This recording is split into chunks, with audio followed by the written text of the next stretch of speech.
Rick Delhagen, real quick with a golden tidbit. I'm talking a real quick bit. Talking quickies with Sticky Ricky, a sticky quickie, if you will.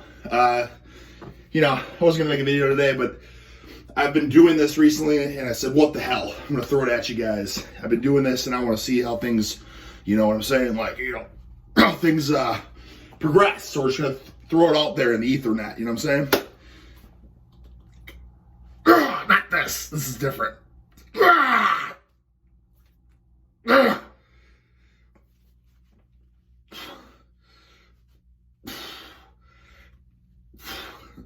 Okay. All right. Listen.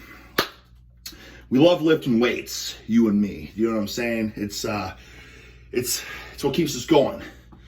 It's what fulfills us. It's what makes us feel satisfied. Going to the gym, getting strong, getting dense, getting heavy, you know what I'm saying? Getting thick and solid. So, still do that. But the golden, quick, sticky, quickie, golden tidbit is buy a pair of 5-pound or 10-pound dumbbells. It doesn't need anything heavier than that, you know what I'm saying? This is what I've been doing, guys. I do my normal workouts, but I have a pair of 10 pounds, just 10-pound dumbbells. A pair of 10-pound dumbbells sitting by the couch. And I find that, what I've been doing is, okay, I got nothing to do, right? Like in this moment, I got some free time. Pick them up, set of $100, okay? That's it.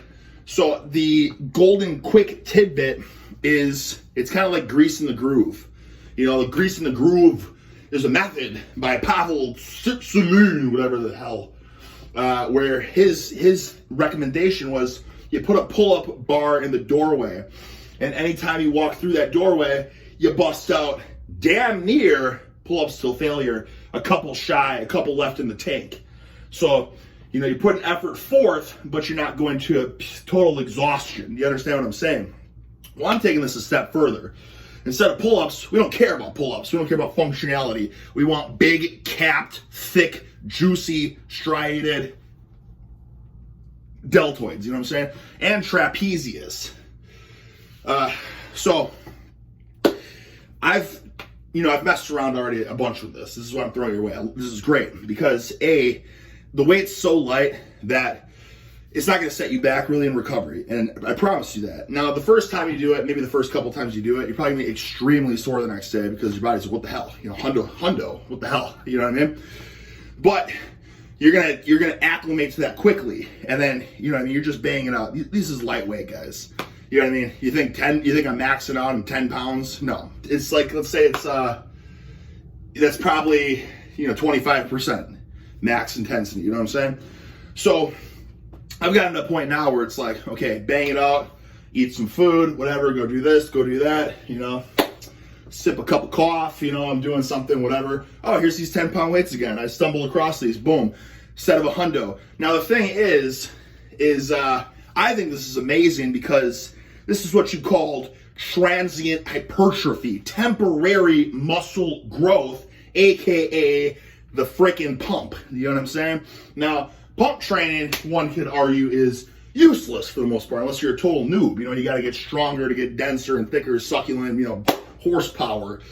But the reason that I think this is money is because this ain't what you're relying on with your training stimulus. You know what I mean? This is just a little icing on the cake. This is, you're banging out the big bucks at the gym. You've eaten some snacks, you've eaten some food, you got some nutrients flowing through the blood, right? And later on in the day, like, hey, you know what? Bang, set of $100, capped delts filled with blood and nutrients, growth factors. So it's just like, hey, a little icing on the cake, sprinkle it on.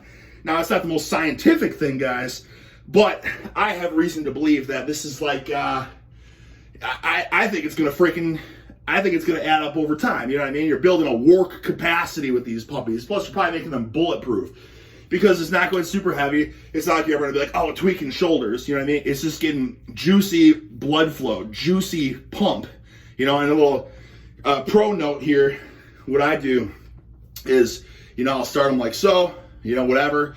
And then it's like, oh yeah, getting a little fatigue. Boom, just shift, hit them rears. You know what I'm saying?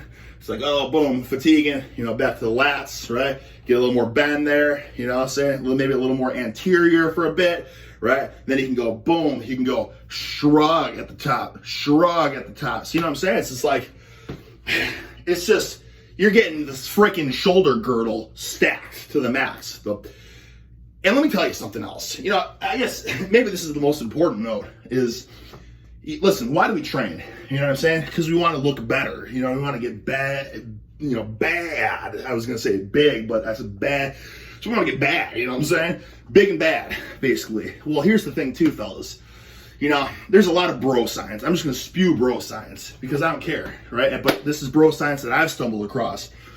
There's this theory, total bro science theory, that the bigger pump you can get will stretch out the fascia.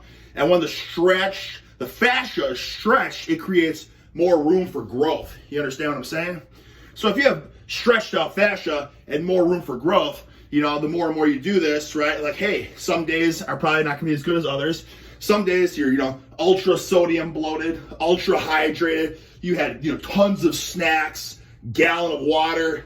You find your little 10-pound dumbbells, so you hit this, it's like, holy buckets, that's the biggest pump I've ever had in my shoulders. Well, hey, money right there. You just stretched out the fascia, right? Creating more room for growth so that when you go to the gym and you hit your military presses, right? You hit your freaking upright rows, you hit all that gravy, you hit that freaking heavier laterals, that kind of stuff. You make some freaking money there, you know what I'm saying? So I guess I'm not spewing out direct evidence in the freaking laboratory, but I'm telling you right now that I don't see any downfall in it because when I do it now, I don't get sore. These freaking 10-pound dumbbells, I ain't waking up the next day like, oh my God, or like, oh, I'm overtrained, like it's hard to get out of bed. I want to go to the gym, I'm still freaking into it, you know what I'm saying? That's not slowing me down at all. So we're in this together, we're discovering this together, and honestly, I really do think that it's just like, try to acquire the biggest, nastiest pump in the shoulders, stretch out the fascia, and if nothing else, at least you're gonna look capped and stacked and dense and jacked for at least like another hour of the day. And that's worst case scenario. You know what I'm saying? Like worst case scenario, maybe there's no new growth, no new strength, no stretched out fascia. Maybe there's nothing to it, but if nothing else, you got a succulent shoulder pump for the next hour of your day, right? And then you eat your snacks, you eat some meals, you drink some whatever, you see your set of 10-pound dumbbells again, boom, you bang that up, you're freaking stacked and capped again, and people see it like, holy buckets, man, it looks like you gained 20 pounds.